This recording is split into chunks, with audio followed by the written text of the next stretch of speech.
ጌታ ሆይ አሁን አድን። እልቂቱ እንደቀጠለ ነው። ሀገራችን ከባድ ሁነቶችን እያስተናገደች ትገኛለች። በእነዚህ ጊዜያቶች ውስጥ ብዙ ንጹሃን ዜጎች እያለቁ ነው። በተለይም በሁለት ሀገራት ያሉ ንጹሃን ዜጎች እንደ ቅጠል እየረገፉ ነው። እግዚአብሔር በምህረቱ ተመልክቶ ጣልቃ ካልገባ በስተቀር በአማራ ክልል ያሉ ወገኖቻችን ማለቃቸው ነው። የእርስ በርስ ጦርነቱ እየተካረረ መምጣቱ ሳያንስ በእንቅርት ላይ ጆሮ ደግፍ እንዲሉ በኢትዮጵያና በኤርትራ ያለው ግጭትም እየተካረረ ነው። ወደሚፈራውም ጦርነት እያመራ ይገኛል። ማብቂያው ወይም የዚች ዓለም መጨረሻዋ ሲደርስ መንግስት በመንግስት ላይ ህዝብ በህዝብ ላይ ይነሳል የተባለው ትንቢት እየደረሰ ይሁን ወይስ ይህ ሁሉ መዓት የኃጢአታችን ደሞዝ ነው? ሰላም ጤና ይስጥልን። ቅን የዋ ሀገር ወዳድ የሆናችሁ የቃል ሚዲያ ቤተሰቦቻችን እንደምን ቆያችሁ? የዛሬውን መርሃ ግብራችንን ከመጀመራችን በፊት እንደተለመደው በከበረ ስጦታችሁ ላይክ፣ ሼር በማድረግ እንዲሁም ሐሳብ አስተያየታችሁን በኮሜንት መስጫው ላይ እየሰጣችሁ አብራችሁን እንድትቆዩ በትህትና እየጠየቅኩኝ ለዚህ ቻናል አዲስ ከሆናችሁ ሰብስክራይብ በማድረግ ይህንን ድንቅ ቤተሰብ እንድትቀላቀሉ በአክብሮት ጠየቅኩኝ።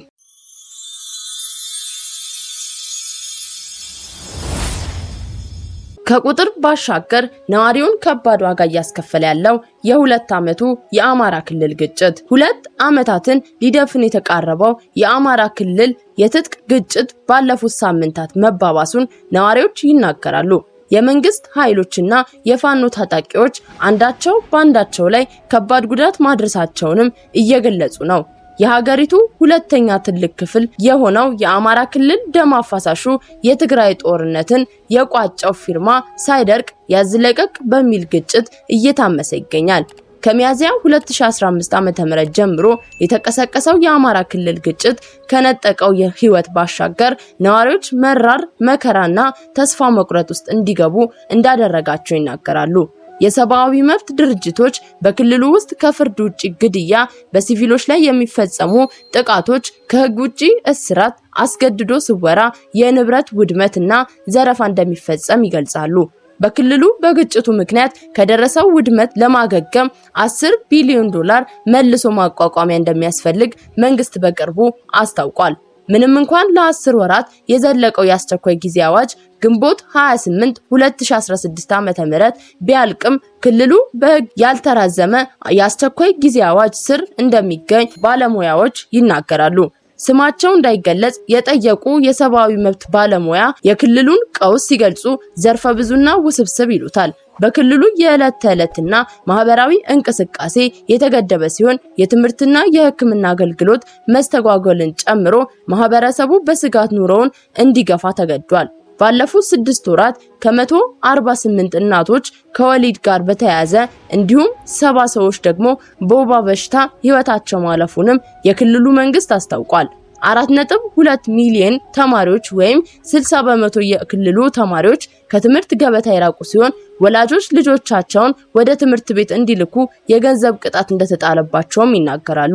በአማራ ክልል የሚገኙ የከፍተኛ ትምህርት ተቋማት ፎረም ከሐምሌ 2015 እስከ መስከረም 2017 ዓ.ም ድረስ ከ5000 በላይ ሴቶች ተደፍረው ወደ ሕክምና ተቋማት መምጣታቸውን ገልጿል። አሃዙ ግን ከዚህም ከፍ ሊል እንደሚችል ይገመታል። በአንድም ይሁን በሌላ መንገድ የግጭቱ ዳፋ ያልገባበት ጓዳ ያልነካው ህይወት ማግኘት ከባድ እንደሆነ ነዋሪዎች በትልቅ ሀዘን ውስጥ ሆነው ይናገራሉ። በእንቅርት ላይ ጆሮ ደግፍ ያስባለው የኢትዮጵያና የኤርትራ ግጭት ያቀጣጠለው የአሰብ ታሪክ ወደብና ዓለም አቀፍ ህጎች 169 የዓለም ሀገሮች የፈረሙበትና እንደ ኢሮፒያን አቆጣጠር በ1982 የወጣው ዓለም አቀፍ የባህር ህዝብ ዩናይትድ ኔሽን ኮንቬንሽን ኦን ዘ ሎው ኦፍ ዘ ሲ የዓለም ሀገሮች የባህር ክልልና ወሰንን በምን መንገድ መጠቀም እንደሚገባቸው መሰረታዊ መሪዎችን አስቀምጠው ነበር። ኢትዮጵያ ባታጸድቀውም ህጉ እንደ ኢሮፒያን አቆጣጠር ኖቬምበር 8 ቀን 1984 መፈራረሟ ታውቋል። በጊዜው ኤርትራ በኢትዮጵያ ስር ትተዳደር የነበረው ሲሆን ኢትዮጵያ ሰፊ የባህር በር ባለቤት የሆነች ሀገር ነበረች። ኢትዮጵያን ወክሎ ስምምነቱን የፈረመው የያኔው የደርግ መንግስት ቅሬታ ባሳደሩበት የስምምነቱ አንቀጾች ላይ ያለውን አቤቱታ እንደገለጸ በሰነድ ላይ ሰፍሯል። የኢትዮጵያ መንግስት በጊዜው በዋነኛነት በቀይ ባህር ግዛት የኔ ናቸው በሚላቸው ደሴቶች ላይ የየመን መንግስት የህጉን ክፍተት ተጠቅሞ ችግር እንዳይፈጥር ነበረ በህጉ ላይ ያለውን ሐሳብ የገለጸው። ይህንን የዓለም አቀፍ የባህር ህግ እንደ ኤርትራ፣ አሜሪካ፣ እስራኤል፣ ቱርክ፣ ሶሪያን ጨምሮ 15 የዓለም ሀገሮች ከናካቴው አልፈረሙም ነበር። ኢትዮጵያን ጨምሮ ደግሞ አንዳንድ ሀገሮች ቢፈርሙም አላጸደቁትም። ይሁን እንጂ ስምምነቱ በዓለም ደረጃ ከታዩ ገዢ የሆኑ ዓለም አቀፍ ስምምነቶች ውስጥ ዝርዝር ጉዳዮችን በማካተት የተሻለ ህግ ስለመሆኑ በሰፊው ይናገራል። እንደ አውሮፓውያን አቆጣጠር በ1994 ወደ ስራ የገባው ህጉ የጠረፍንና የዓለም አቀፍ ውሃ ክልልን ምንነትና አጠቃቀም እንዲሁም በባህር ወሰኖች የሚነሱ ችግሮች አፈታት ሂደቶችን በዝርዝር አስፍሯል። በታሪክም ሆነ በህግ አሰብ የኢትዮጵያ መሆኑን የሚደግፉ ብዙ ማስረጃዎች ቢኖሩም በደርግ ውድቀት ማግስት ሀገሪቱን የመሩ ባለስልጣናት በተለይም የቀድሞ ጠቅላይ ሚኒስቴር መለስ ዜናዊ ይህንን ፍጹም ባለመፈለጋቸው ኢትዮጵያ የባህር በር የሌላት ሀገር ሆና ቀርታለች ሲሉ ዶክተር ያዕቆብ የዛሬ 5 ዓመት ገደማ ለአንድ መገናኛ ብዙሃን ገልጸው ነበረ። በቀይ ባህር በአሰብ ወደብ እንደ ኒውክሌር ያለ መሳሪያ ቢጠመድበት ለኢትዮጵያ ህልውና ስጋት የሆነ አደጋ ቢፈጠርበት ኢትዮጵያ ይህንን ለመከላከል የምትችልበት እድል የላትም ብለው በመጽሐፋቸው ማስፈራቸውን ያስታውሳሉ። ዶክተር ያዕቆብ ከቅርብ ጊዜ ወዲህ ይህ ስጋት አፍጥጦ መምጣቱንም ገልጸዋል። አሰብ ከጅቡቲ ወደ 200 ኪሎ ሜትር ለአዲስ አበባ ይቀርባል። አሰብ ኤርትራ የሚባለው ግዛት በጣሊያን ቀኝ ገዢዎች ከመፈጠሩ በፊት ኢብራሂም በተባለ የአካባቢው ባለአባት ነበር የተሸጠው። አሰብን የገዛው ደግሞ አንድ የጣሊያን ኩባንያ ነበረ። የአሰብ አካባቢ ህዝብም ከኢትዮጵያ የአፋር ክልል ህዝብ ጋር የተዛመደ ነው። ጣሊያን ኤርትራ የተባለውን ቀኝ ግዛት ከፈጠረች ከ15 ዓመታት በኋላ ነው አሰብ ወደ ኤርትራ የተጠቃለለው። አጼ ሚኒሊክ በዙሪያቸው የከበቧቸውን ቀኝ ገዢዎች መስፋታቸው ለኢትዮጵያ እንደሚያሰጋ በመገንዘብ ነበረ ብዙ ስምምነቶችን ከቀኝ ገዢዎች ጋር የተፈራረሙት። ሚኒሊክ እስከ ቀይ ባህር የኢትዮጵያ ወሰን እንደሆነ አመልክተው የጻፏቸው ደብዳቤዎች ዛሬም ድረስ ይገኛሉ።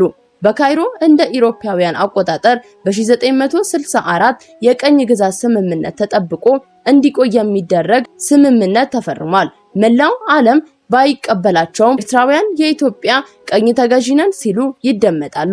ይሁን እንጂ ጣሊያን የቀኝ ግዛት ስምምነትን ጥሶ ነበረ ኢትዮጵያን የወረረው። የተባበሩት መንግስታት ድርጅትም እንደ ኢሮፓውያን አቆጣጠር በ1947 እነዚህን የቀኝ ግዛት ውሎችን ሽሯቸዋል። አዲሱ አካሄድ ጠላቴ ወዳጄ ነው በማለት ነበረ የተጀመረው። የኢትዮጵያና የኤርትራ ጦርነት ተከትሎ ለ10 ዓመታት በጠላትነት የቆዩት አዲስ አበባና አስመራ አንዳቸው የሌላኛቸውን መንግስት ለመገልበጥ የሚሰሩ ታጣቂ ቡድኖችን የመደገፍ የቆየ ልማድ አላቸው። ኤርትራ የኦሮሞ ነጻ አውጪ ግንባር ኦነግ፣ አርበኞች ግንቦት 7 እንዲሁም የትግራይ ህዝቦች ዲሞክራሲያዊ እንቅስቃሴን ለዓመታት አሰልጥና ስትረዳ ቆይታለች። የኢትዮጵያ መንግስት በተመሳሳይ በተለያዩ ጊዜያት የኤርትራን መንግስት ለመገልበጥ እቅድ ያላቸውን ተቃዋሚ ድርጅቶችን አስተዳድሯል። የኢትዮጵያ መንግስት በኤርትራ የሚገኙ ብሔረሰቦችን ጥያቄ ይዘው የተነሱ ተቃዋሚ ቡድኖችን እንዲመሰረቱ እገዛ ማድረጉም ከዚህ በፊት ተጽፎ ነበረ። በኢትዮጵያ መንግስት እገዛ ተመስርቷል ተብሎ የተጠቀሱት ብሔር ተኮር ድርጅቶች የቀይ ባህር አፋር ዲሞክራሲያዊ ድርጅቶችና የኤርትራ ኩናማ ነጻነት የተባሉ ታጣቂ ቡድኖች ናቸው። ከ10 ዓመታት በፊት በወጣው ጽሑፍ ላይ የቀይ ባህር አፋር ዲሞክራሲ ድርጅት 15000 ተዋጊዎች እንዳሉት ተጠቅሷል። ይህ ታጣቂ ቡድን አሁን ድረስ መሰረቱን በአፋር ክልል አድርጎ ይንቀሳቀሳል። የኤርትራ አፋር ብሔራዊ ኮንግረስ የተባለው ተቋም ድርጅት በተመሳሳይ በአፋር ክልል ውስጥ እንቅስቃሴዎችን ያደርጋል። የኤርትራ ወጣቶች አንድነት ለብሔራዊ ድህነት ወይም ስምረት የተባለው ተቃዋሚ ድርጅት ደግሞ በአዲስ አበባ ጽሕፈት ቤት ነበረው።